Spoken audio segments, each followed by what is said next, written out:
পূর্ব এশিয়ার দুটি অর্থনৈতিক শক্তি জাপান ও দক্ষিণ কোরিয়া শুধু প্রযুক্তি ও শিল্পে নয়, সামরিক শক্তির ক্ষেত্রেও নিজেদের অবস্থান দৃঢ় করেছে। যদিও উভয় দেশই মার্কিন যুক্তরাষ্ট্রের ঘনিষ্ঠ মিত্র এবং আঞ্চলিক নিরাপত্তার পারস্পরিক স্বার্থে কাজ করে, তাদের সামরিক কাঠামো, কৌশলগত দৃষ্টিভঙ্গি ও প্রতিরক্ষা বাজেটে রয়েছে পার্থক্য।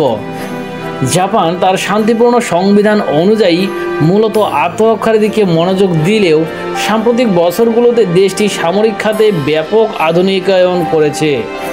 অন্যদিকে উত্তর কোরিয়ার হুমকির কারণে দক্ষিণ কোরিয়া সবসময় প্রস্তুত একটি শক্তিশালী ও সক্রিয় বাহিনী ধরে রেখেছে। আজ আমরা এই দুই দেশের সামরিক শক্তির তুলনায় কোথায় কার কতটা অগ্রগতি তা নিয়ে একটি সংক্ষিপ্ত আলোচনা করব।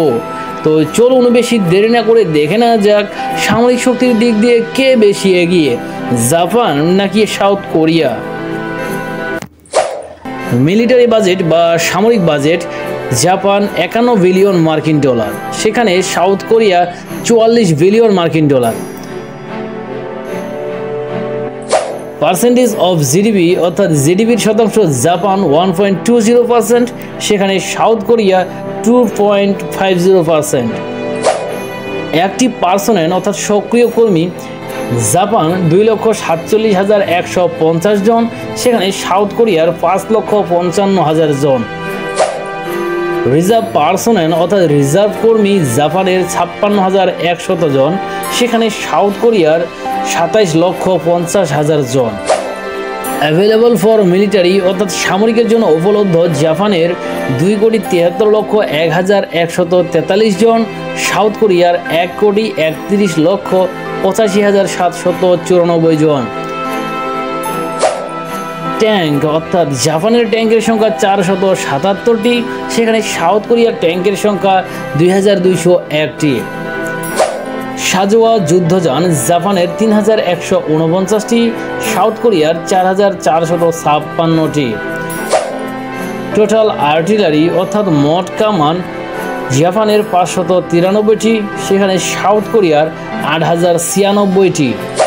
সেলফ প্রোপেলড আর্টিলারি অর্থাৎ স্বচালিত কামান, জাপানের 184টি, সাউথ কোরিয়ার 3,270টি। রকেট আর্টিলারি, জাপানের 99টি, সেখানে সাউথ কোরিয়ার 426টি। টোটাল এয়ারক্রাফট অর্থাৎ মোট বিমান, জাপানের 1233টি, সাউথ কোরিয়ার 1524টি। ফাইটার বা যোদ্ধা, জাপানের 155টি, সাউথ কোরিয়ার 61টি। মাল্টিরোল অর্থাৎ জাপানের মাল্টিরোল 100টি, আর সাউথ কোরিয়ার মাল্টিরোল 325টি। অ্যাটাক বা আক্রমণ, জাপান এবং সাউথ কোরিয়া উভয়ই একবারও আক্রমণ করেনি। হেলিকপ্টার, জাপানের 476টি, আর সাউথ কোরিয়ার 837টি। ইউকে বা যুদ্ধ ড্রোন, দুই দেশেরও একটিও নেই। টোটাল নেভাল অর্থাৎ মোট নৌবাহিনী, জাপানের 155টি, আর সাউথ কোরিয়ার 152টি। এয়ারক্রাফট ক্যারিয়ার্স অর্থাৎ বিমানবাহী বাহক, জাপানের 4টি, আর সাউথ কোরিয়ার 2টি। ডেস্ট্রয়ার্স বা ধ্বংসকারী, জাপানের 36টি, সাউথ কোরিয়ার মাত্র 13টি। ফ্রিগেট, জাপানের 6টি, সেখানে সাউথ কোরিয়ার 17টি। করভেটস, জাপানের 6টি, আর সাউথ কোরিয়ার 3টি। সাবমেরিন, জাপানের 23টি, সাউথ কোরিয়ার 22টি।